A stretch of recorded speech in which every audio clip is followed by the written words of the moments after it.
page because she would go over the material twice.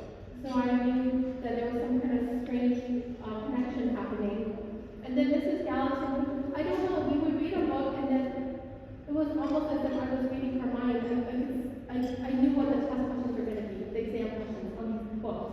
And so I thought maybe I could read Mrs. Gallatin's mind, but it would turn out it was not. That's not what was happening. But Mrs. Gallatin noticed all of the snipping I was doing in class. You see, we lived in a 900 square feet house on the east side of St. Paul, or more than wild on the walls. And the base for electric heating was not sufficient to dry out the house. So we were always sick. And so in class, I do what so many people do. When there's something next, you try to sniff it in.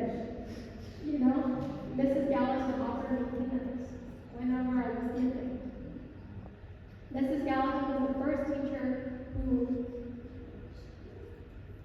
showed me that she didn't just care about how I was doing on the page, but that she cared how I was doing.